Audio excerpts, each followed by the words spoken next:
Before we start, I want to give a big shout out to our partner for this webinar, Sima. So as usual, we have a small video to play before we start the proceedings.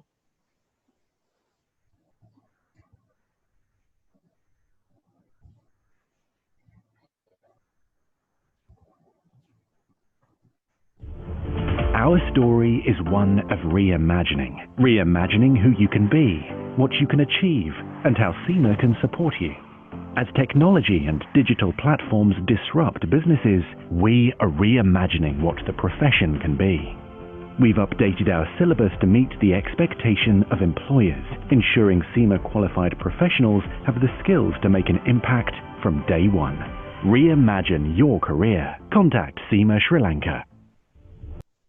Right, so that was our sponsor for this webinar, Sima.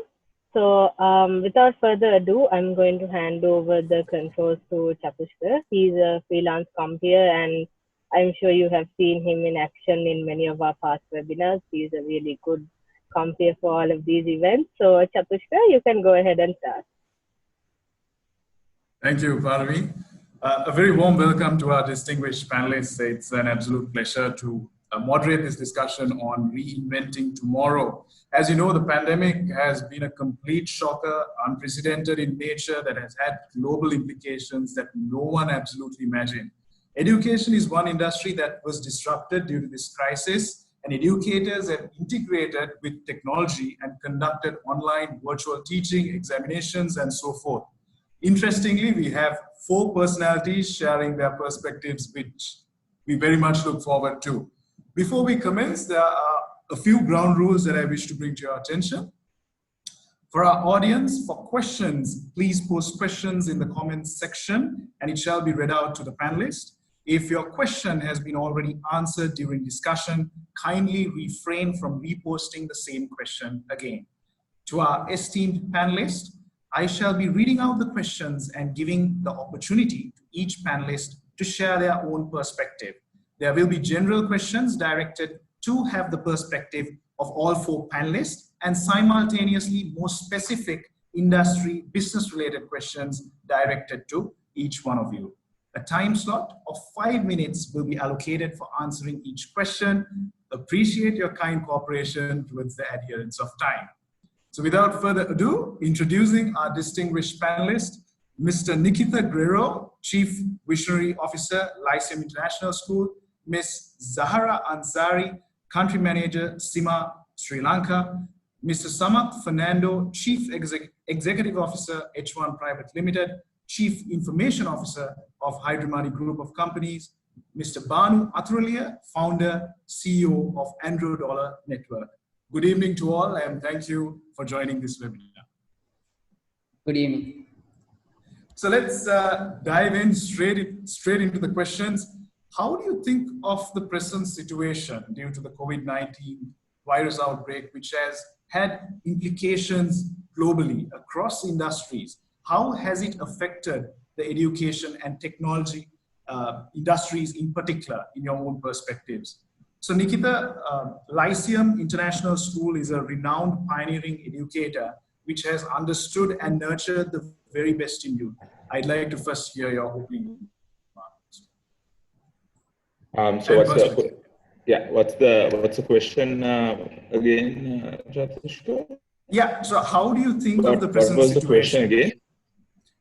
Mm-hmm. How do you think of the present situation due to the COVID-19 outbreak, as it has had global implications across industries? In particular, if you are to talk about the education and technology industry, what could you share? Well, since it has actually changed the teaching environment. So when it comes to a teacher, the teacher has to kindle the want to learn in a child. So for that, the teacher can use many tools. It can be the internet. It can be a piece of paper in the classroom, or it can be some kind of teaching aid to make the lesson interesting and making the child want to learn what is going on in the class. So what I would say is it has certainly changed the dynamic. Children have had to stay indoors, and we have been restricted to whatever we could do online. So certainly it has cut off the social aspect. And I mean, as a school, we have tried our best. We have tried to do everything in terms of when it comes to physical training, aesthetics, dancing, whatever it may be, we have tried to get this going. But when it comes to the education of the subject, the communicating of the subject material, well, it has been, I wouldn't say easy, but we have managed using our online platforms. So, Thank you very much, Nikitha. Zahara, SIMA is the world's leading and largest professional body of management accountants. What is your perspective? So the pandemic resulted in a lot of impact across industries, but one thing I've seen is it's created a lot of new opportunities for the education sector.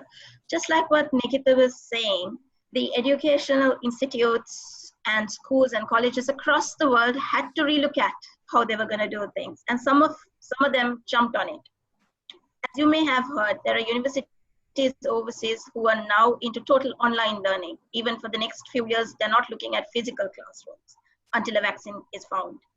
So in terms of us, to be very honest, we saw a lot of opportunities and we jumped on it really, really fast. So for SIMA, we're in a really good place. If I am to give one example, we anyway had virtual classes happening. We anyway had online learning and so on. The latest thing that we did was we gave exams from home. We started giving online exams from wherever you are. Imagine how flexible and how convenient that is. And we've seen more than 1,000 exams in Sri Lanka alone being taken in the last couple of months. So for me, it's all about, it's an opportunity. I do understand that there is digital divide still in this country. I do understand some of us moms and dads had to, do a lot more work than we usually would have to, because we had to look after the child and their device as well as our own work. But I guess some companies have been kind enough to be flexible as well. Great, thank you. Thank you for your response, Zahara. Samath, H1 has maintained a consistent track record as Microsoft's #1 partner in Sri Lanka, earning recognition for excellence in performance and service over the years. What is your perspective?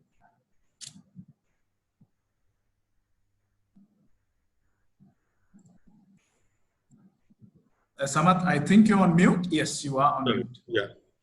So I think most of our clientele were already on the cloud. So we have been starting this cloud journey about 6 to 7 years ago. And most of the corporates we deal with have leveraged the cloud. And if you look at how their readiness, because they were on the cloud, they immediately moved to a work from home environment as far as the office work is concerned. And when it came to the students or the online learning, especially let me take on the schools, the impact on the schools, that is some of the SIMA and some of the other classes were leveraging online learning. But except for few international schools, I don't think others really leverage online teaching due to many reasons. I think maybe the traditional norm of the teaching was very difficult to change. I think we have been talking about this education reforming for a long time, but this forced everyone to react. And as Zahara also mentioned, then these platforms are free now. Like we are using Zoom here today. Microsoft has something called Microsoft Teams. Google has something called Google Meet. So all these platforms for education is free of charge. They're offering it, which is free. So it made any school to go online it's much easier. There's no cost. But the issue is what Zahara mentioned, the digital divide when it came to the access to some of those laptops, connectivity and all. But I think most of them leverage at least a smartphone or some other tool to get the kids to attend some of these classes. So the question is this: we are starting the schools now into maybe June 29. After that, will all these go back to classrooms and online classes? Already we are seeing in the country, those online delivery shops are closing down. So that's the impact. Whether we can really use this as a platform to jumpstart and leverage a hybrid scenario where student can actually leverage some of those, what Nikitha mentioned, where they are given that exploration rather than limited to that confined space. I think we need to use this as a platform to reform our education. That's my take. Absolutely, absolutely. A very interesting perspective, Samath. Thank you for sharing that. Banu, Androdola is a proud Sri Lankan tech website with viewers coming in from all over the world, established with a mission to provide the viewers with trustworthy content that matter the most. I'd like to hear your perspective. Yes, Chalskar. So I think the pandemic hit Sri Lanka at a time that I think, to be really honest with you, like not a lot of people were really ready for this. Like Zahara mentioned, with the digital divide, like a lot of people now, when you take an area like Colombo, at least we see so many people having some kind of access to these digital devices. But when we go out of Colombo, then the number of people who are having access to these devices and having access to internet to use platforms like this is like considerably lower.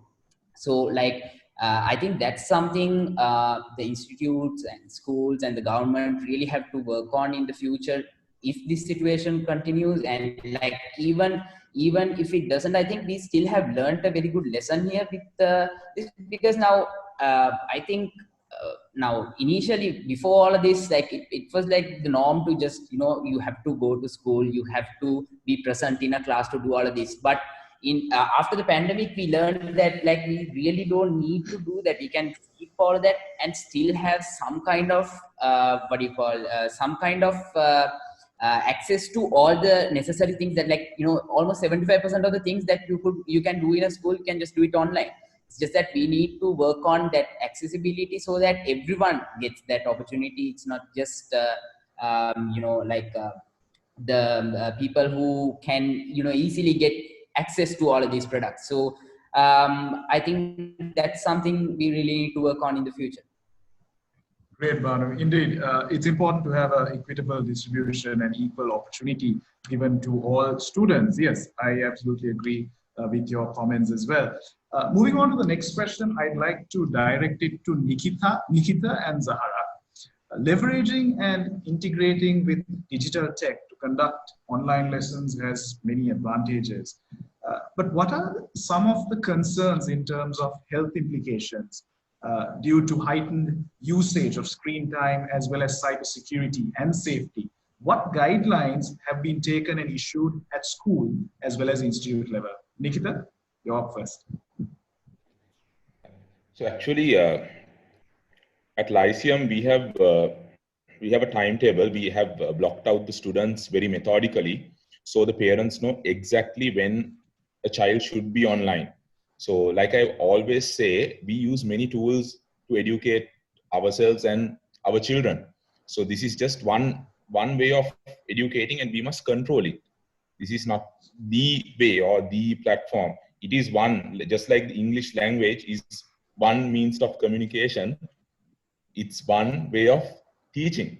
So we have clearly blocked out our timetables. Parents are well aware, because this is the school environment and parents must regulate a child's environment. So parents know exactly when children should be in front of the computer. And we have conducted many seminars educating parents on how to handle this situation in a very methodical way. It has been communicated to them. So that is how we have controlled this at Lyceum. And when it comes to our platform, we have blocked the children from separate chats with each other, and whatever security measures that we can bring across, we have done it. So yeah. Thank you, Nikitha. Zahara? Okay, so SEMA as an institute, we don't do classes, but we have teaching partners who do the classes, who do the online and so on. So I have personally logged into a few, because when this whole thing started, I was amazed at how soon my tuition partners reacted. So from EP Academy up in Jaffna to Apex in Mathura to all the institutes in between, they all started online delivery. And I logged into a few and I realized how, just like what Nikitha said, the participants couldn't interact with each other, which could sometimes be, disadvantages. I mean, we also teach professionals who come from a different caliber, like we have the fast track routes. So for them, we keep it interactive. That is required. But for the student level, I've noticed they don't allow them to interact on chat and so on. But what I can speak about is also about our exams. So now the online exams that I was talking about, it's proctored by another human being on the, so there's always a person watching you from the other end. Secondly, we have kids who are under 18 who do SEMA exams. In that case, the parent has to give the consent. So all of these need to be in place before an under 18 student can even log in and do an exam. Other than that, of course, there's massive security whenever a SEMA exam or a SEMA resource is used. So we have taken all those into consideration. That's great, Zahara. I mean, indeed, you have gone one step further in conducting examinations, which is quite remarkable. That's great. So moving on to my next question, I'd like to direct it to Banu. We had the offline chat, and it's related to your part-time lecturing experience. How did that enable you to identify gaps and integrate digital tech for education purposes? Banu? Yeah.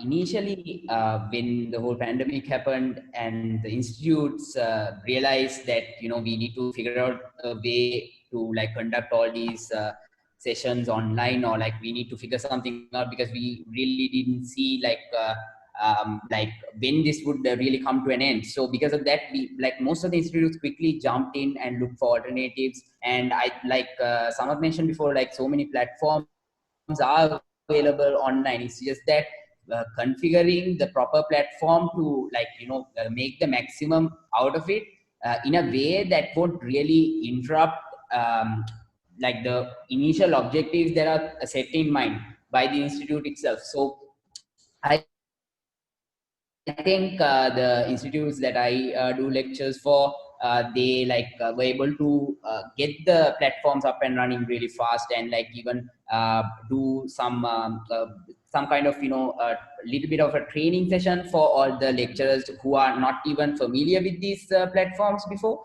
So I think helpful, and also then moving forward, even getting the students onto these platforms and to make sure that these guys actually attend the session and actually interact and take part. So we had to really think about how how we can make more students active, because now as a lecturer, what I constantly see is when I do online sessions, the interactions between the student and the teacher is like quite low. Like in a class, we have full control over who's going to talk, but online platform, like we are talking, we really don't know who's actually listening. There are 70, 80 students in a class, but we really don't know how many people are actually listening to the class. So those are some of the areas that I was able to identify, and with all of that, we still get positive things, because now like with use of all these online platforms, I think even the ISPs really reacted really fast.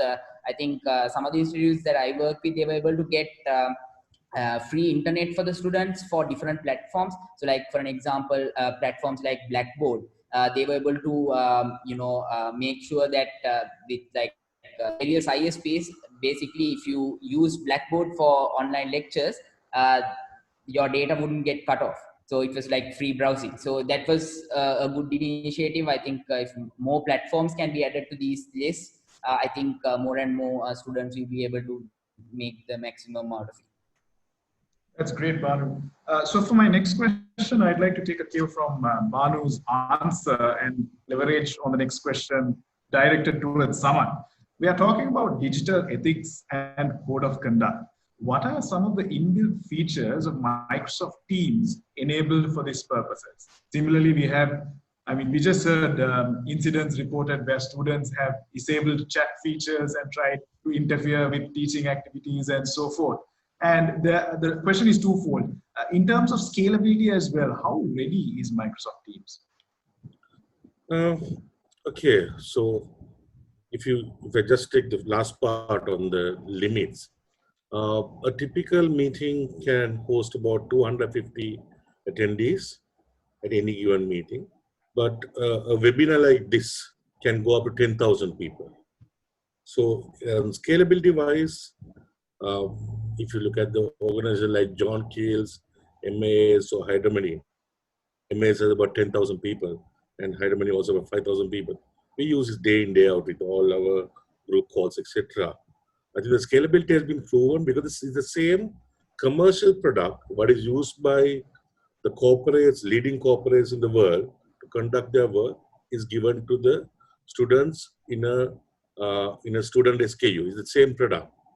Let me come back to some of those slight limitations. So let's say on a normal Teams meeting or a Zoom meeting, any participant can unmute themselves and speak and interact.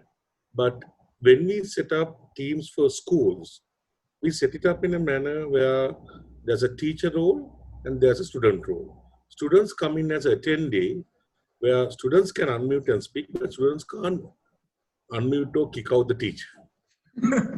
So it has happened sometimes. Without the correct configuration, teacher has been sent out from the class. Somebody removed the teacher. But so those restrictions can be configured. But I also believe that if we look at the way Teams is used in a US classroom and the Teams is used in Sri Lanka with education, I think we need to take step-by-step approach. But let's take what Nikitha said of removing the chat feature between students. Now, I believe we need to take the classroom beyond the 45-minute time window. That's why they come for and interact with the teacher. But learning starts before, where the student material can be uploaded to something called a class material folder. Students can read on their own, do the explanation, look at the YouTubes and learn, and then come to the classroom for an interactive session with the teacher. That's how, and then after the session is over as well, certain assignments can be there, like what Banu said, maybe whether the student is listening or not. There can be spot assignments. It's not for exams, but quick polling, quick assignments where interaction comes in. And these tools are actively used in the US classrooms, but the education is different. It's more or less it's not a one-way communication like our class, where the teacher conduct and said, okay, this is it, you take all the notes and go at it. So it's more or less intense. That's where the biggest transformation occurs. It's not the limitation of the tool. Tools can take in the limitation. Tools have enough, I would say, all the safety mechanisms now built in, where to protect the child privacy as well as identity. So let's say now example, now you share a Zoom link, anybody might be without a password. Earlier there was issue where somebody can, how do you call it, Zoom bombing. Somebody can share it, who is not invited can come in. But in a school classroom we set up now, without identity, guest access is disabled. We don't allow guest access on a school classroom. So without a user ID and a password, where either a student or a teacher, nobody else can get into that Teams call. So it can be protected. So I think we can be rest assured, Chatushka, that the correct protection is there, scalability is there. But we need to take baby steps at converting and getting the teachers and students ready from step by. I think initial step is getting the meetings only. You conduct the classes, that's what everyone has been doing. So classes is fine. Now, what about the material? Most of the 90% of our school systems do not have standard handouts of material. Sorry, maybe Lyceum and some of them might have. I'm talking about the majority of Nalanda, Ananda, St. Thomas. When we went, till the teacher comes and writes on a blackboard, we don't know what the notes he or she will share. And if you have two different teachers for physics, it will be two different ways of teaching as well. So there should be consistent lesson plans, lesson guidelines, and the quality. But there's a benefit as well. Let's say you have one best teacher for maths. Now earlier there was supposed to be about let's say Royal has about 16 classes.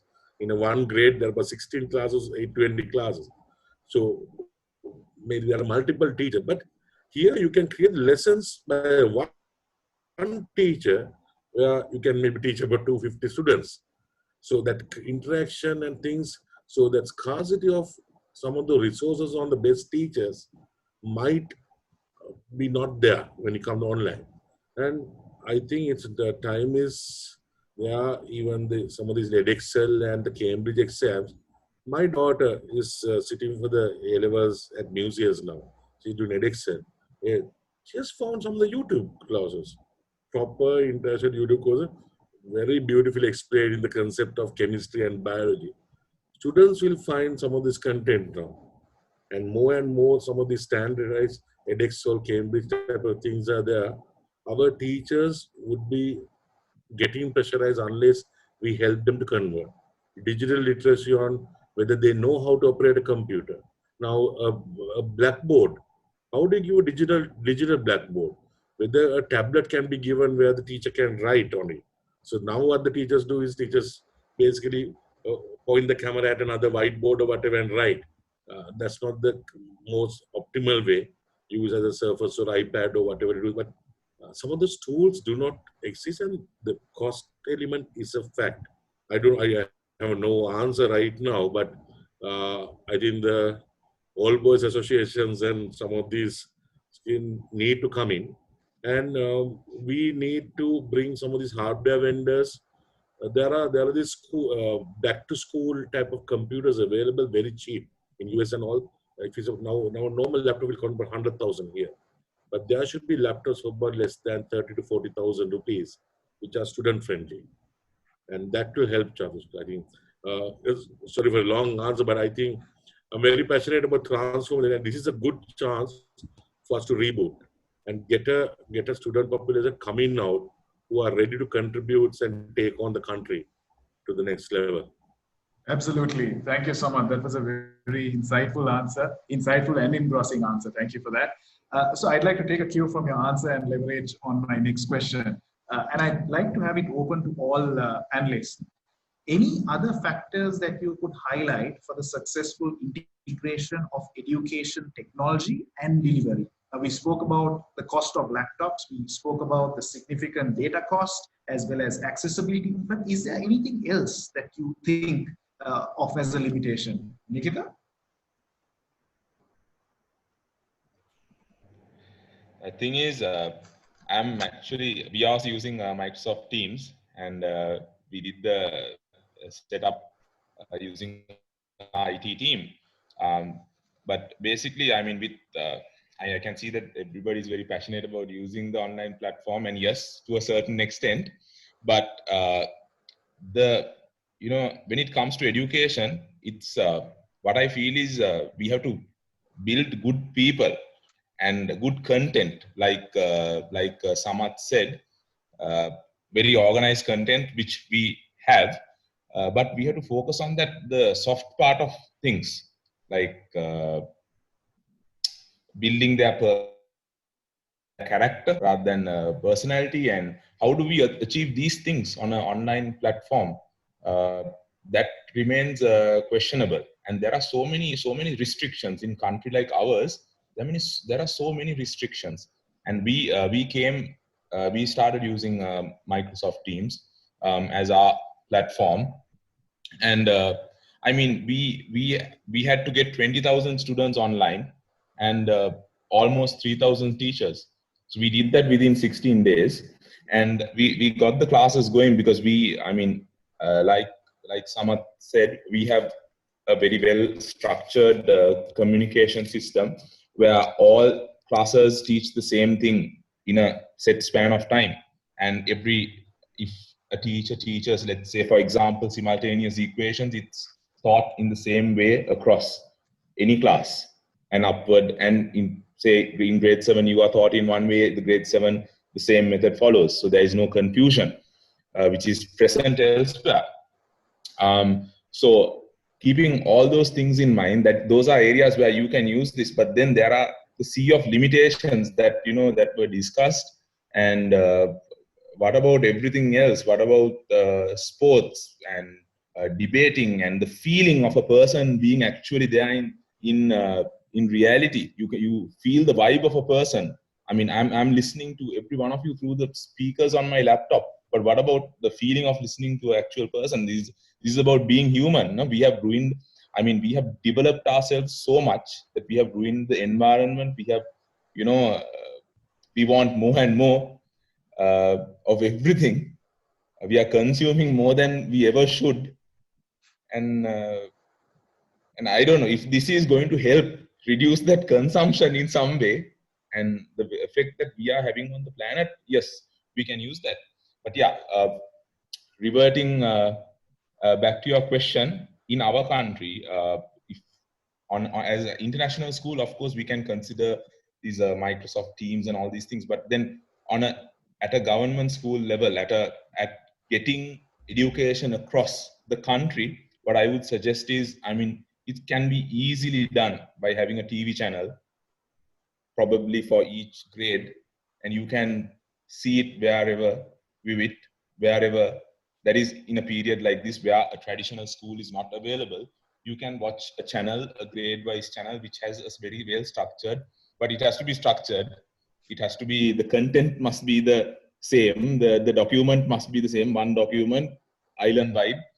That kind of setup should be present, which is present in our school. I can talk about Lyceum, but as a general solution to the country, that solves the problem, isn't it? Have a set of great teachers educating in an entertaining way, engaging way, making the kids want to learn on TV, which you just switch on and can be available anywhere in the country. Great, Nikitha. Interesting answer, interesting perspective. Yes, it's indeed a medium or a channel that we could certainly leverage on. Zahara? Yeah, I might have to add a little bit of controversy to Nikitha's answer there, because I am part of the OPA Human Resource and Development Committee. So we actually delved into this. How are we going to take virtual education across to everyone? What's restricting it? So even when the whole TV channel story came about, how many of them would have access to a TV at home? How many of them would even have a smartphone? Because we would always think only about, like, you know, the people around us in Colombo to all the main towns and cities and so on. But when it goes rural, I don't think Sri Lanka has the infrastructure yet. And unless it's coming through the government or something, we're not going to get it soon either. But adding on to what Nikitha spoke about in terms of the social skills, whilst SEMA as a professional qualification, we always focus on digital skills, but something we've also realized is kids need human skills. So that is going to be anyway lacking with this. With studying through online learning or all the platforms and so on. The human skills are critical in order for someone to succeed out there, like, you know, in their careers, in their organizations, out in that big bad world. One other thing that I think is also a critical element not helping us is the mindset of people. They're not willing to change. I am sure, Nikitha, you would have come across teachers uncomfortable with maybe smart boards, maybe, you know, this type of teaching, learning, all that, right? So the mindset of people is also, like, really, really important. They should be accepting to change and follow the new norms, the new ways of teaching virtually. Training of these teachers also is important. And basically making people, you know, have practical and employable skills, not just, you know, something that's they're just going to learn out of, you know, online systems and so on, and then nothing in there. That also matters. Great, Zahara. I think you covered the question in great detail as you approached many facets. Thank you for that response. Yes, Samath. Yeah, just to add on something. So I think I like Nikitha's answer on the TV. If you look at the accessibility of the data connectivity outside Colombo versus a TV in most of the home fronts, I think even in rural village, people do watch TV, will have access to at least one or two in the village, the rural village where they can get into. So that's a good medium.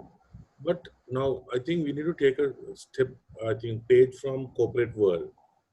We are not talking about a totally online only classroom.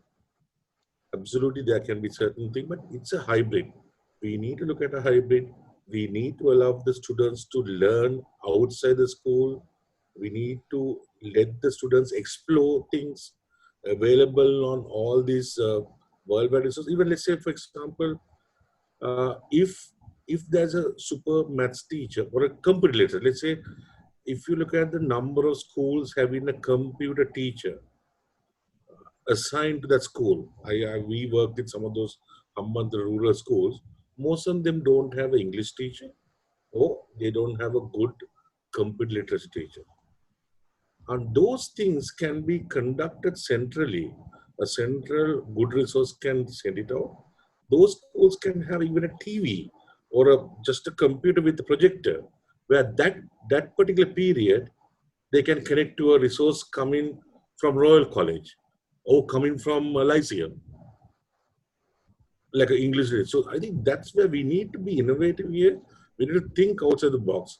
How do we reach out and teach English to most of the schools, either in Ampara or Hambantota, where they don't really have a teacher assigned? And whether we can leverage some of those. Because I know some of the schools, like all the international schools, teach the confidence, they present well. When we interview a person coming from international school versus a local school, we see a difference. The knowledge wise is there, but they're slightly backwards. They won't everything directed or asked from them. They will not challenge. People are not good. So those type of things obviously need to be, cannot be taught in online environment.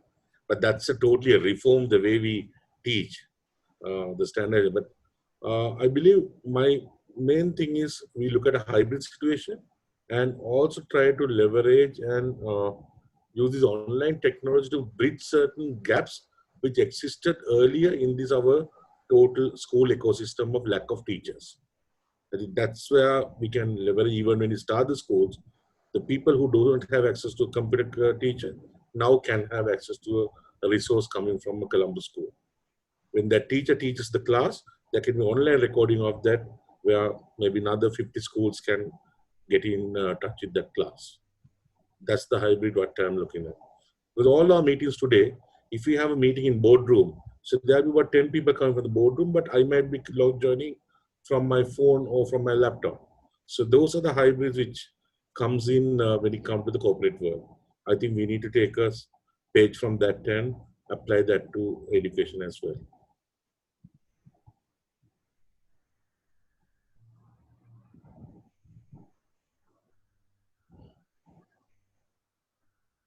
Chatuska has a problem.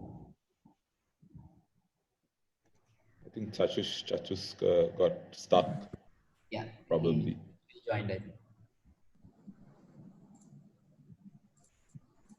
Maybe Banu, while it counts, maybe you do you want to add anything or Nikitha? Yeah.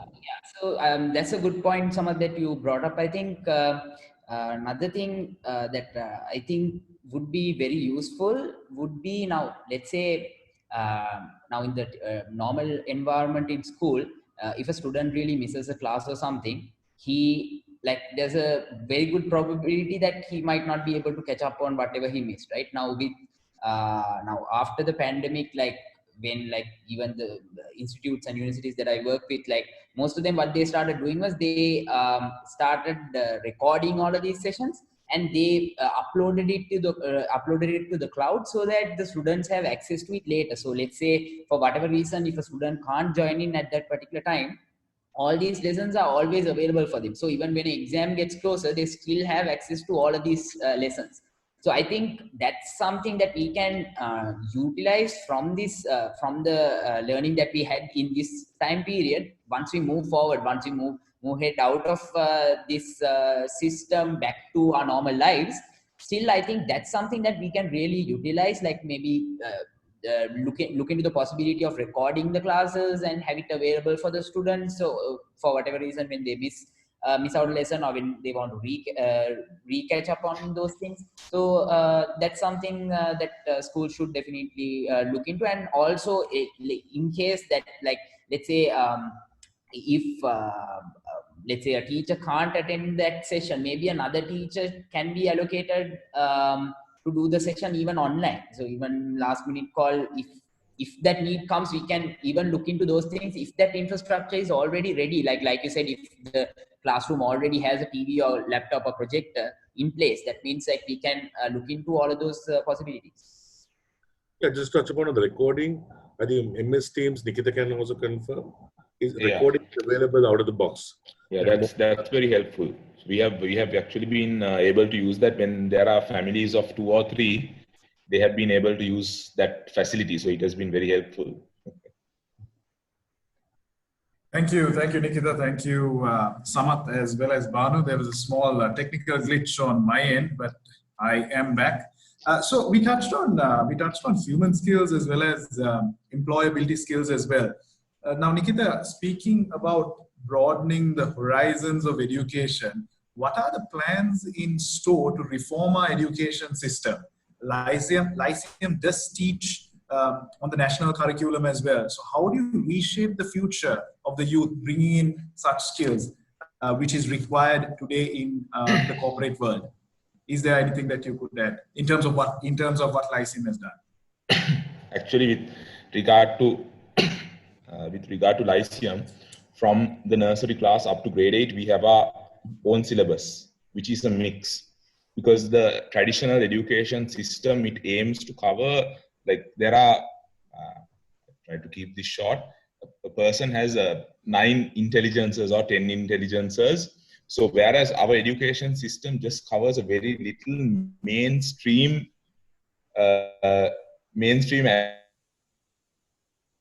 abilities of people, and it shuts down some other brilliant people. Like you see, most of these people who are dropouts of Harvard are the top people in the world. Why? Is it because of education? Is it because our system is correct? So we want to, we cannot address it completely being at Lyceum, but as at now, with our size and with our the knowledge that we have with 3,000 teachers, we have come up with a change, which is going to be in the future, and anyone can have a look at it. So we have a subject called Education in Human Values, which comes up to grade 5, which teaches a child, general things like, respecting your parents, what you should do at certain occasions, value of honesty. It's a subject in the school. And then there is life skills, which are additional, like things like carpentry. And you get these, some students, they're, so affluent, they don't know even to, fix a plug, the wires of a plug. They cannot fix a small plumbing problem. So we have these from grade 6 to 8. We have that as a subject. It's all education in life skills. And also in this period, in these 3 months, we developed a syllabus from grade 6 to 12, which is a additional thing which children can do during weekends, where a short certificate course of these additional life skills, like on electronics, carpentry, plumbing, which is additional to, which goes into a step more than in school. Then we have a soft skills syllabus, which we plan to launch in September at our school, where camping is compulsory for students. Not compulsory, but it is considered a subject. That is, we have a field trip, which children have to do a project and submit it. And we have camping, which ranges from 2 to 3 days. We have several sites at our schools where we cause the interaction of our branch school students. Let's say, let's take, for example, grade 8 class. Say at Lyceum Vattala, we have 13 parallel classes, and Lyceum Nugegoda, we had 11 parallel classes. So the children of, let's say in Lyceum Nurelia, we have 2 classes. So we'll bring these children from different geographic areas and get them to interact with each other. And we have our leadership syllabus clearly mapped out from grade 6 to 12, which is a subject, and marks will be given. So we will be introducing that hopefully from this September onwards. So when it comes to education, it should not be, what do we mainly about what do we teach these children to be employed in the future. What do we need to teach them to face the corporate world out there? That's what everyone is saying. What about being a good, good human being? What about knowing yourself? What about inner engineering? Children do not know. I mean, we have all these religious days, whatever the religion, you can see this fall on a full moon day, isn't it? But no one knows why. No one would know why. Our children, but it's because a larger percentage of our body is what, and you can see in the evening when the moon comes out, the ocean is rough. That is how we are affected by this entire thing. We forget that. We want to program our children. We ruin they're joyful. Children are joyful, isn't it? At a young age, they are happy, and we are ruining their happiness. Don't you see that? Trying to equip them and attach them with all these, all these things, and we are having, as adults, having these discussions, and in a way we are ruining their lives, isn't it? So we have to have a balance, and we have to have the system in some kind of way, where the child wants to learn. Now, as an adult, I am sure most of you, most of all of us present, including myself, we've done something online. That is because we want to learn. We are inspired to do something, but are they inspired to do something? Do they want to come to class? Are they happy in the school? Are they happy in the classroom?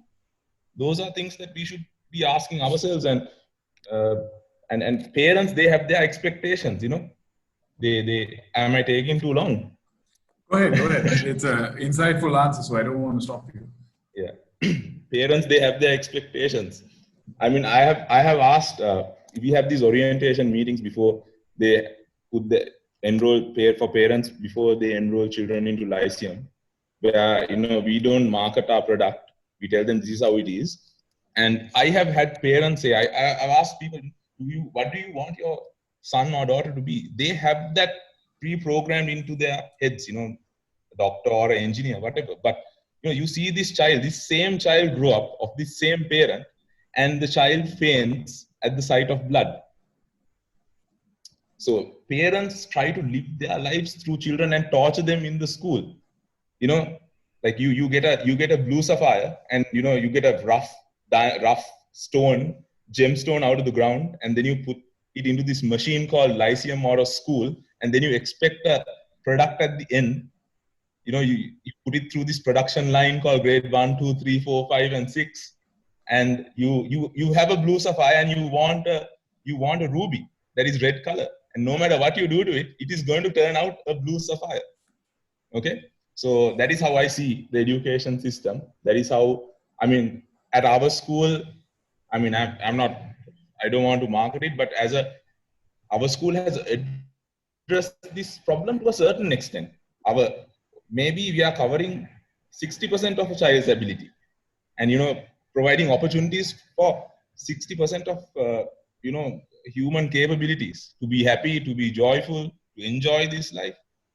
That is what it is. At the end, people wait till they are 50 or 60 or 70 to realize this, and then after spending their entire life. So that is what we should look at, teaching children at a young age to be good human beings, to enjoy this, and to protect this world, and how we operate as much as the powerful computer that we are. They say that the water is like the most powerful liquid computer.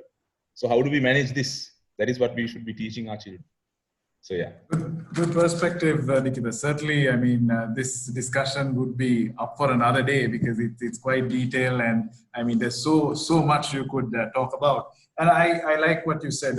How do you embrace, and how do you embrace a culture as well as a system where students want to learn, where students are passionate about learning. So great perspective, and thanks for sharing. Zahara, during one of our offline chats, you did mention in terms of how SEMA has leveraged on education tech games that have been deployed for skills development. I'd like if you could add a few words on that. Yeah. So what I spoke to you about was the business games that where we are to run. So very soon in Sri Lanka, we'll be launching these business games. So SEMA, for those who are familiar with it, it has 16 subjects, 4 in the certs level and 12 in the professional qualification. And at each of our stages in the professional qualification, there's a capstone exam where SEMA was the first to introduce case study exams. So these business games are based on those case studies. What we are trying to do is we want everyone to have business skills. Completely agree with you, Nikitha. They need to have the social skills and all of that. But through SEMA, what we're trying to do here is give them practical business skills. So we'll be launching this sometime very soon, probably in July, where we'll be offering this free to any student. Ideally, it should be for post-O-level students, and then to any state university or private university students, and for corporates as well. So all our corporate partners will get it free. There is a certification attached as well. So it gets them to think like a proper business person, a business professional. But in addition to that, in today's world, there are loads of digital technologies that professionals need to be aware of, like things like AI, ML, RPA. I am sure some of the schools are teaching coding to our little ones as well. So what we believe in is professionals, our members, our students need to not only know these things, these are already in our syllabus, but also probably get certified on those. So we have certifications on those as well. Great, great. Thanks, Zahara. So just a follow-up question to that. Is it deployed in terms of business games, or do you have a particular timeline? So that's in July. We're launching that in July in Sri Lanka. Awesome, awesome. So moving on to my next question, I'd like to direct it to Banu. Now we did speak about Microsoft Teams, which is a platform that many of us have leveraged on, many of us have used it. But what are some of the other platforms or tools that educators can leverage on? Yeah, there are various other platforms that are available similar to what Microsoft Teams is offering. So now the platform that we are using right now, Zoom, as well as now Google has made their Google Meet platform free for everyone. So that's really good. And also Google made a really good move by making the entire Google education platforms free for schools. So I think a lot of schools quickly jumped on it to gain all the get the education suite integrated onto their schools. So like I also do consulting and software development as a part of my other company. So when I initially got to speak with most of these schools, they didn't really have an idea about where to even get started. So I had to do research on what platforms are good and what platforms make sense for what type of project, because you can't really say the same platform or the same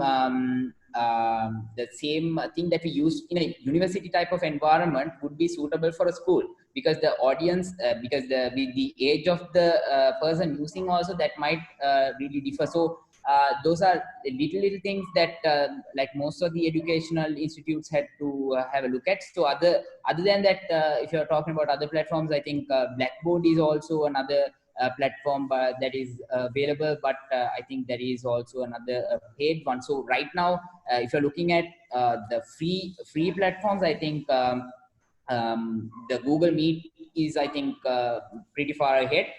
But Zoom is also quite good because it has more features like the breakout rooms and all of that can be utilized in a class environment to if you really want to separate the students and have different quiz or different kinds of things, you can utilize the breakout rooms function.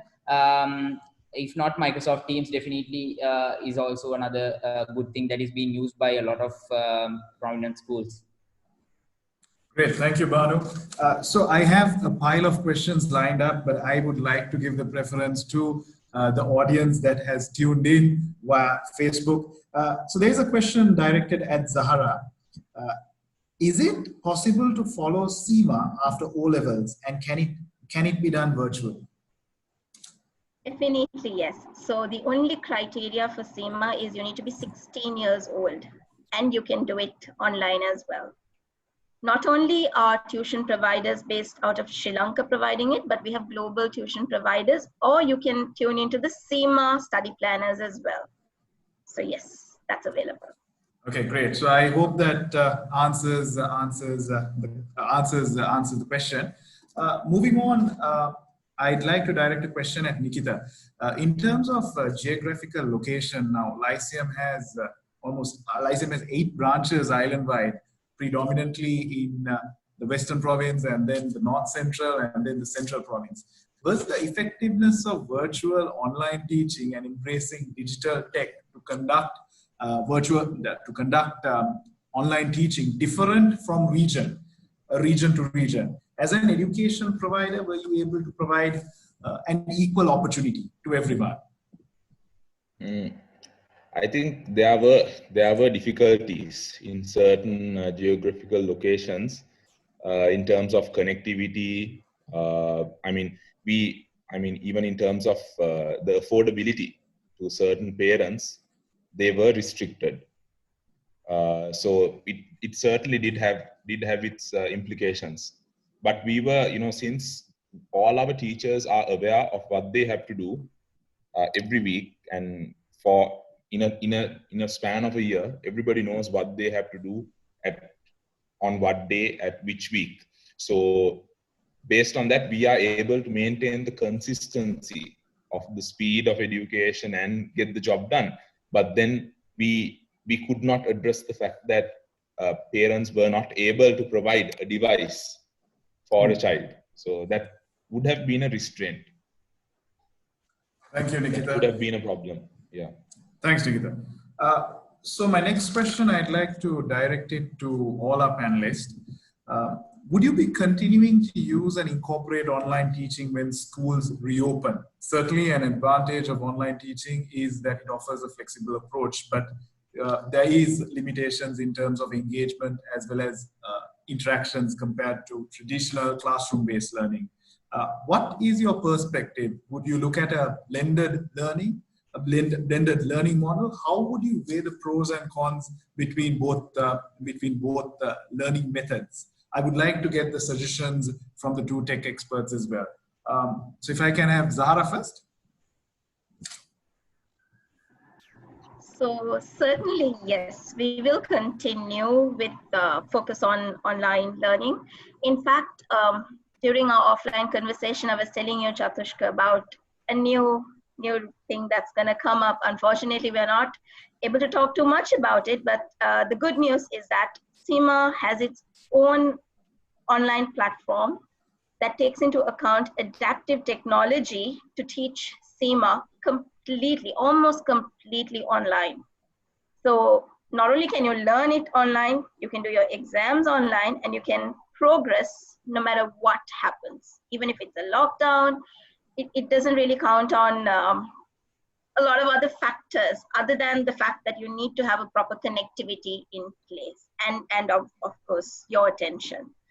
So that's one. But in terms of blended learning, as someone who's learned SEMA, as someone who's studied the entire London edXL syllabus, I always believe that we should have some element of blended learning, simply because we need to interact with other people as well. We need to be able to interact with our lecturers, with our colleagues, and do teamwork, assignments, and so on, so that we become like a well-rounded, holistic person. So that's it from me.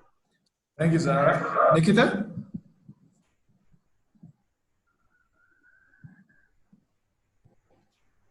Hello. Yeah.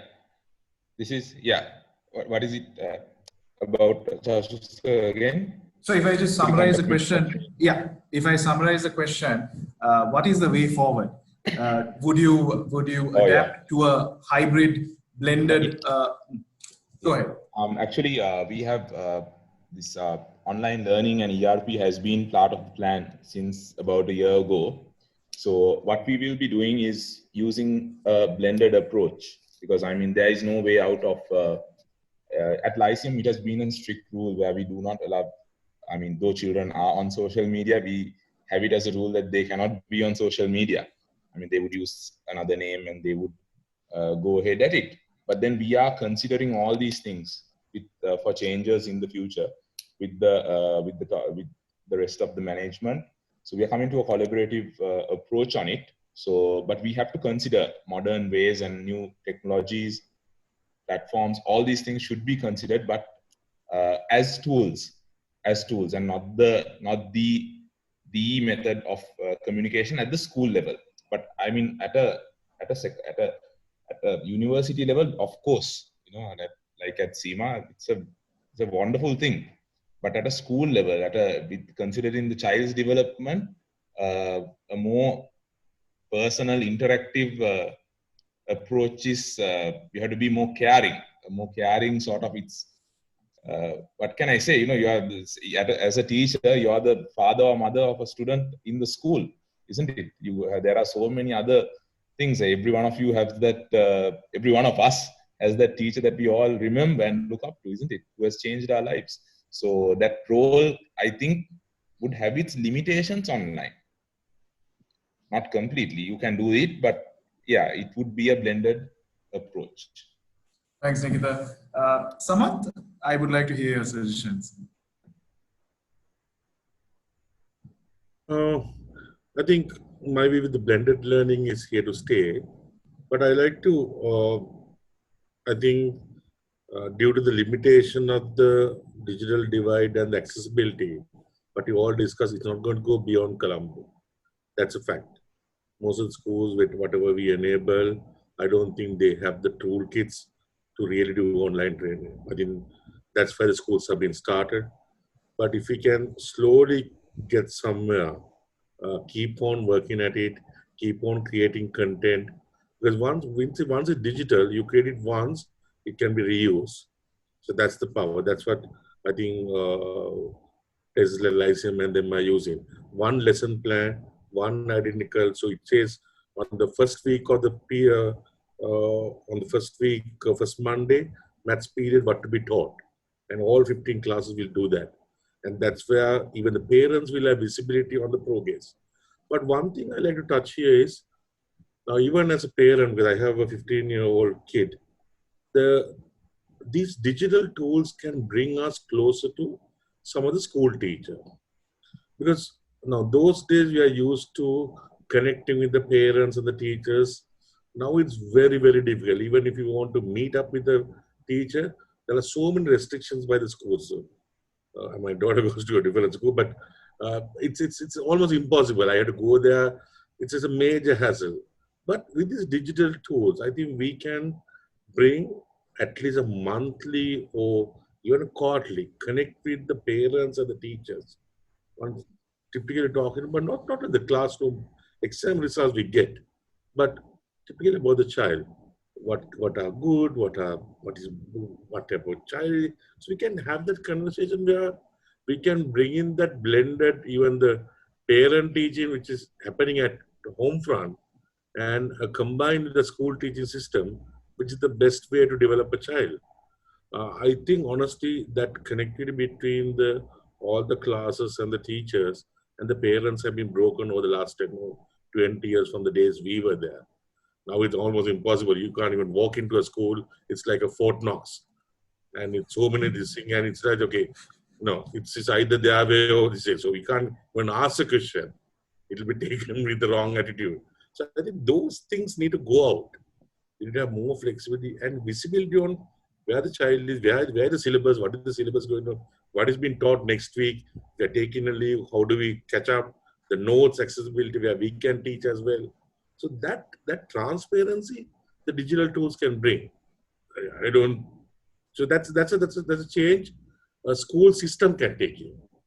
Right now, it's completely a black box.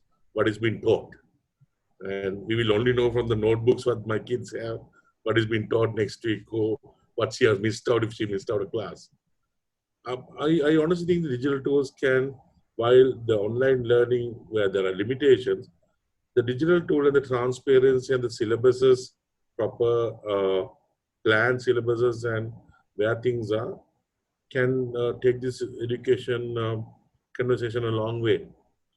And I honestly think that the lesson plans and the additional reading and additional exploration of certain videos on YouTube and accessibility. I know there are, I'm a computer expert, so I know the drawbacks of the computer system, but there are enough toolkits and with the correct home front supervision, we can allow the children to learn and be a better, knowledgeable person. I think that's what I think. I think even if we try to control them and say, okay, you can't do this, like Nikitha said, I think I have a couple of my friends' kids going to Lyceum, but they're on my Instagram with different names, Nikitha. So even though we try to control, but these kids are exactly. Not bad. It's just I think we would have done some things much far worse than so. But I think we have to be open to it time. We have to be open, but unless we try to control also, then they will not know how to. Now, I have certain kids coming to us when they're trying to get the first job, but they're like fish out of water. So they don't even know. The parents comes and still drops them at the office and picks them up. So it's not the environment, but when I see an international school kid coming in, that they're much more comfortable. I would like that to happen to our government schools as well, where they should ask the questions of the manager. What am I supposed to do? And like you're spot on. I really like the value system you brought in, like how to be a human being. I have not seen any of the school books teaching our history, our values. As a Sri Lankan nation, we have so many values which are inculcated. There are a lot of beautiful things. There are so many beautiful things. And what do they know? They know some of the singers from US. So that's not the culture. But we have a very powerful culture. And I think when they get to know it, unfortunately, it's going away because there's no history in the subjects we are teaching at the government school syllabus now. Very different. So I think my take is use the digital aspect to have that blended at overall learning, and that the other part of as a parent, how we can be close to a school. Actually, that's a very good idea, Samath. What you suggested. I mean, we actually at Lyceum we actually started an interaction between the more time between the student and the teacher to have like small group meetings and one-on-one sessions. Just because children they are attached to their teacher and they miss that time. So in the same way, I think we can cause a lot of create a lot of convenience for parents by having the parents meeting online. That would save a whole heap of trouble for parents. So yeah, I take that from you. Interesting perspective, Samath as well as Nikitha. Banu? Yeah, so to add into what Samath said, like now when you like have a school kid using all of these gadgets in their home or like in their free time, so now parents should also take more responsibility and take more control over what the student is actually using. Like now all of the platforms that we use, whether it's a phone or whether it's a computer, there are parental controls that can be set in place. And even with the institutes, like certain institutes, when they are providing the student with like let's say email account that the student can use for like their studies, they can still restrict it from their end to like only provide the student like access to various only the important sites, let's say like that. So that way the student gets to explore more things. And now when you move into like the like when you're out of school and when you get into the like the university level, maybe students are really interested in like not just learning whatever main degree that they're doing, but they are also interested in something else. So in that case, there are so many opportunities that are out there, like online courses, as well as like even degrees from like even top universities in the world, like even Harvard. Like if you like, for a normal person to just even consider going to Harvard before would have been for the average person might have been a long shot. But now with online learning and the possibility for that is quickly opening up, if you actually qualify for it. And other than that, now when you talk about the school environment, how you can actually utilize tech in a classroom. Like now, let's say you don't allow the student to use tech. Let's say at a very younger age, you don't really allow the student to use tech outside of the class, as in at home or whatever. But how about using the latest tech inside the class, within the class? I think if you utilize things like virtual reality to really make the student understand and feel, or augmented reality for, like, let's say for to teach the human body, like why not use something like that? That will be more interesting for the student, rather than just showing pictures, like old pictures that are there every year, rather than doing that now with like so many companies bringing, like, even for an example, Apple working so hard on AR these days with all of their products. So like with that, the ecosystem, as it expands, we can see more and more interesting applications coming through. So that can be utilized for even students to make it a more fun environment in class to, get to know these things. And like, why be restricted with whatever you're taught in school? That's not it. Like, you should come home, you should be able to go online and see, maybe the whatever maths class that you had, you understood it, but you want to explore the next step of it. Maybe at school level, you're just you're only taught to a certain level. But if whatever, there are certain students that would that like to challenge themselves, so they can find more resources, more questions, more opportunities that are online. So I think definitely parents should definitely encourage their students to try out these platforms, but with proper supervision, definitely. Great, Banu. Agreed with your comments as well as feedback in terms of self-development as well, and how do you create an environment, more of a tactile experience where the students are more connected with teaching methodologies. There is one question that has that we've got for Nikitha. That's an audience-related question. Once schools reopen, will Lyceum and other schools continue with online learning for some time, as many parents would be scared to send their kids to school right away, as it's not practical to practice social distancing with kids? So I'd like to tweak this question slightly. So I think the viewer is asking in terms of parental psychology as well as parental anxiety. And once schools open, are you willing to undertake that additional investment of having sanitizing the school, having proper disinfections, medical beds, disinfection chambers, PPEs, whatnot? So I'd like to direct that question. This is an audience-related question, Nikitha. I'd like to hear your thoughts. Actually, we've come up with a policy to with regard to COVID-19 and our action plan in case there is a student that comes up with that situation. What do we do? And with the bed that the child is supposed to be taken to, and then what thereafter. But yeah, I mean, of course, we will have to sanitize the schools and do that type of thing, and have a proper. We already have these things actually in place, the standard practices with checking the temperature and having sanitizer, washing of hands, the disinfectant on the shoes, all these things we have. And we have we have constantly been communicating this actually within our staff. So depending on how things go and how schools start and how things go on after the country reopens as well, accordingly we will be taking steps to communicate to our students and our parents on what they are to do and the steps thereafter. So yeah, and considering the online learning, we will have to consider that as well according to the situation, according to time. So yeah. Great, Nikitha. So I hope that answers that audience-related question.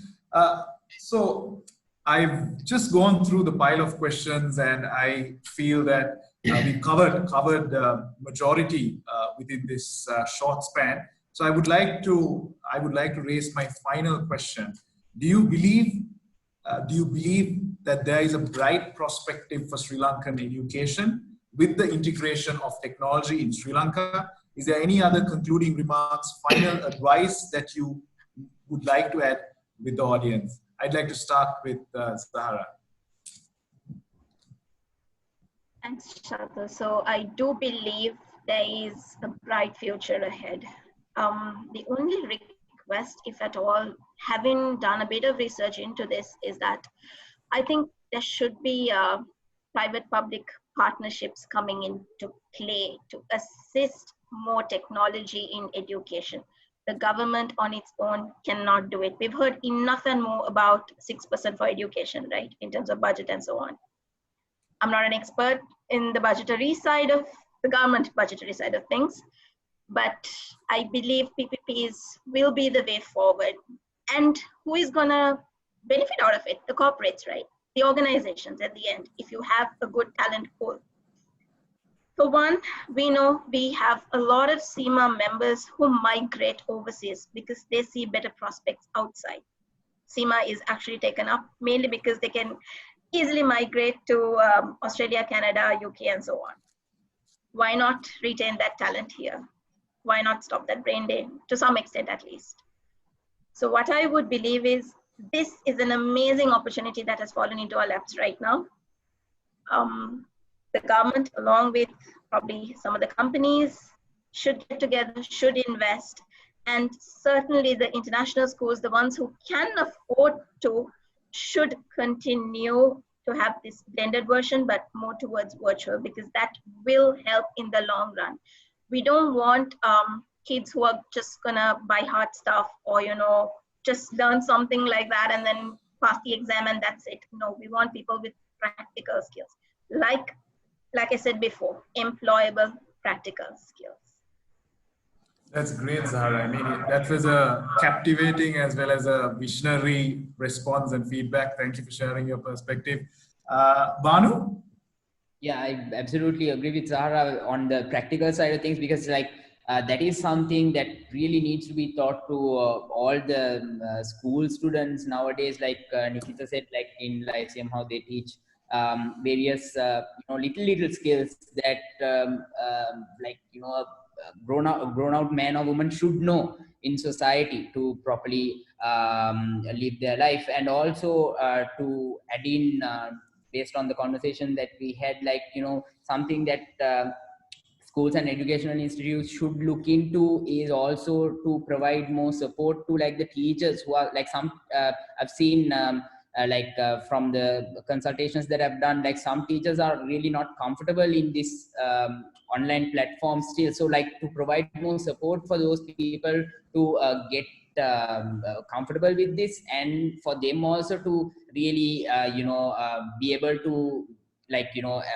grow along with it and give out their best to the students. And also definitely, if it's possible for the ISPs to look into how we can improve the internet situation in Sri Lanka, especially when you consider, at least now I've seen so many providers putting in special educational based packages and plans out there, but trying to make it more affordable for like not just for the people who are in Colombo and people who can really afford this, but also trying to give that access to people who are out there, like in rural areas also. And like Zahara also mentioned, like if more companies, private companies can partner up to provide, like we have different companies in Sri Lanka that are able to produce devices.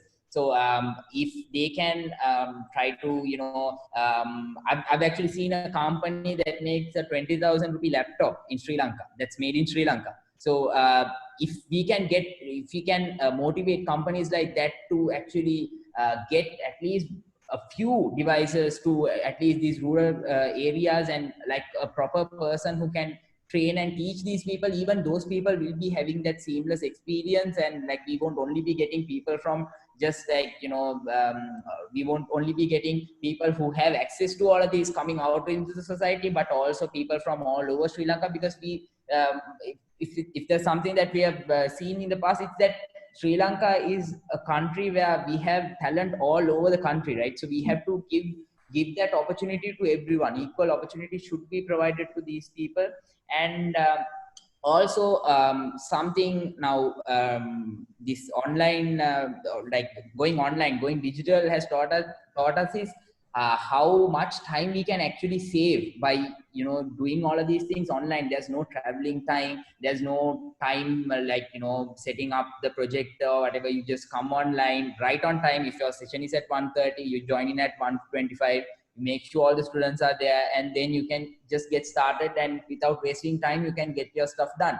But I think that's more suitable for university environment. And in the school we can still look into other ways, like I mentioned, with AR, VR, and other upcoming technology improvements that we get in the future, how we can make more students tech savvy. Because at the end of the day, now we are moving into that digital lifestyle, right? So now just as we teach them the basics in life, we have to also teach them and encourage them to be able to be comfortable with this digital lifestyle, how to basically use a computer. Now even if they go into the industry to do whatever job, I think in the next 5 years you will have to use a computer in some way or form, no matter what job you do. So you have to be able to have that skill. Like, it's good if you can get that skill from school itself. So those are things that should improve definitely in a country like Sri Lanka. And like I definitely believe in this online system, and I think we are headed in the right direction. Hopefully more people will make use of it.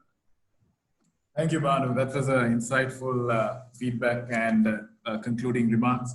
Nikitha?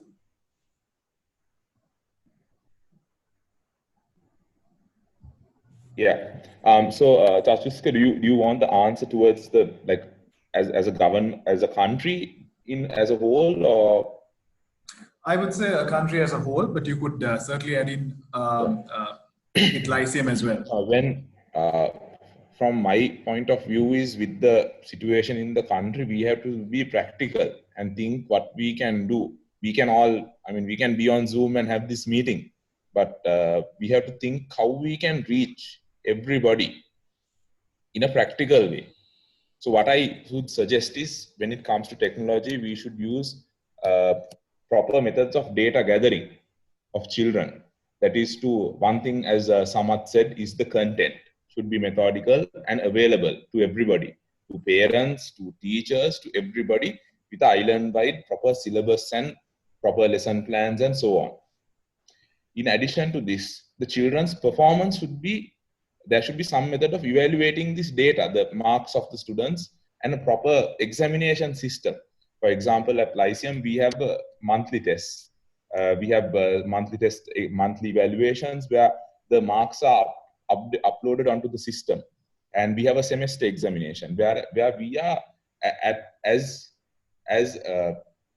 organization, as school leaders, we are able to see if there's any student.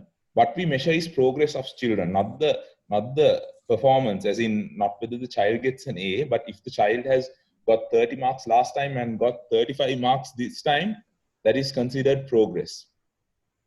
And that it's the same thing as a child getting 70 marks this time and getting 75 next time.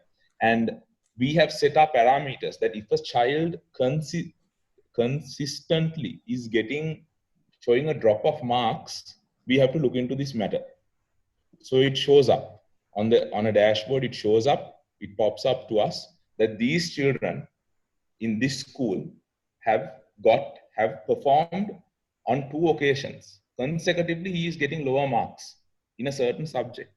So we have to see why is this happening, and we have to be able to address that problem in that school. So in the government also should use technology for that, for data gathering, to have proper examinations, paper examination. That is what we can do. We have to talk about what we can do. So proper examinations and proper way of gathering this data of the children, proper and ways of evaluating, asking, like, what I would do is I would ask one of my principals, what have you done about that child who is not performing well on 2 occasions? So she has to have the answer. Just to so that is sorry. Just to add, Is it the principals or teachers' KPIs also linked to this? Yes, yes, it is. Oh, great. It is. So if now we sometimes we have certain pilot projects where we have had students who are excelling in certain subjects put into one class, and then weaker students that are underperforming in another class. And we have how we capture the performance of that teacher is by the progress those children make from where they are. There are some children who get 10 marks or 15 marks. Some children do not have mathematical intelligence, though it is a core subject in our country. How many? Only 10% of humans are naturally capable in executing mathematics naturally. There's a born talent to something. So considering that, we are able to make that student be able to do some mathematics. Now, mathematics, we don't. How much do you use mathematics in day-to-day life? I love mathematics, but that is what I have to say. How much of maths do we use on a day-to-day basis? So other than if you're some kind of, if you're an engineer doing something high tech. So what I would suggest is to use, data gathering to evaluate, to understand what is going on. Top people, the people at the top, maybe the minister or whoever, should be able to question and ask, why have you not done that? What have you done about it? What have you done about these 100 children? This year it's 100 children. Have you brought it down to 50 or 75? But what we have been able to gather is everywhere. I have worked around the country in all these schools before I have come to the central body of Lyceum. I've worked in 5 schools, hands-on as a principal. So we have been able to see that many of these downfalls in progress are due to certain external forces like family problems, financial problems. So we can identify these. This is where the real education comes in. We have to be able to address these things. So that is what I would suggest, to have maybe the TV channel. You can go to the Game Kade and learn. If you really want to, if a child wants to learn, if parents, there can be some people, strict people in the village who monitor the children, uneducated, but they are good disciplinarians, carrying the beauty of our culture and traditions of the village. They can learn what is going on in the Kade TV, right? Discipline is maintained in the class, outside the shop, maybe having a few tables and chairs, and then somebody the examination papers are gathered maybe centrally. Those elders of the village can carry out the examinations. It's just a physical effort. You sit down, start at this time, end at this time, gather the papers, send it to a central location, mark it, upload it to a system, and the system gives you what is happening in Lunugambir or Suryavev or wherever, So that is how I see technology being used in our country to develop an all-round education in the country. So yeah, I think great, Nikitha. I mean, that you shared a pragmatic perspective, and I like how you emphasized in terms of data gathering as well as evaluation, which I personally feel is very important and the way forward as well. Samath, I would like to hear your concluding remarks. My remarks are like primarily this is just a tool. Technology uses as a strategic tool, but it's just a means to an end. Our primary objective is to develop a human being to be a better citizen and to give them the right skills. So use it as another tool, another channel in driving that main objective. I believe this last 3 months has taught us a certain thing which we thought is not possible is possible now. Even we as leaders, we thought that certain jobs cannot be done remotely. We are changing our mindsets. So that's what this has taught. We learned that if you look at the way our households have changed, we have a dependency on certain other consumables, and the way our tastes have changed, we have changed. We are a resilient nation. I think we can bounce back. I think the education is bright. I have seen in computer skills, when it were computer engineers, even though it's considered India, and then have a vast majority of Indian computer engineers. I have seen what our kids can do and the level of intelligence they have. I believe this nation is bright. It's just that if we can get some people, like I love what Nikitha said, if we can get some people who really understand what's wrong with our education, there is a very good teacher. We all love the influence our teachers had. I think if we can get few like-minded people, hitting that hit refresh, quoting a quote from Satya Nadella. So hit that hit refresh. This is a beautiful time for us to relook at what we have been doing so far, but bring in some flavor of technology, but it's just a means to an end.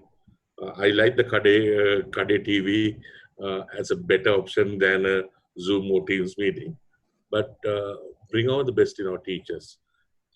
Just stay in the way our teachers are teaching.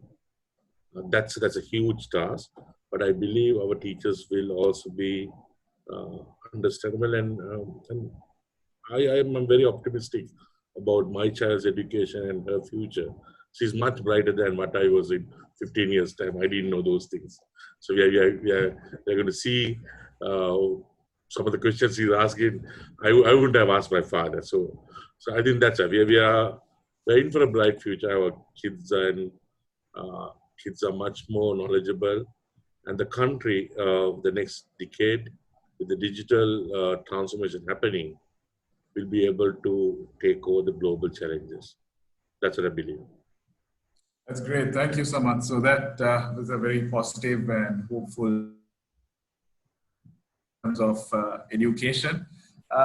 So that concludes our insightful as well as insightful webinar on Reinventing Tomorrow. I'm extremely thankful to the panelists for allocating their time, sharing insight and information from their different perspectives, from their different experience. So on behalf of Chokolaate, I would like to thank you again, and we sincerely wish you all the very best in the future endeavors, tasks that you undertake. Have a great rest of the evening.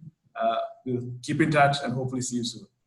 Thank you. Thanks, Sachit. Thank you. Cheers. Cheers. Thank you, everyone.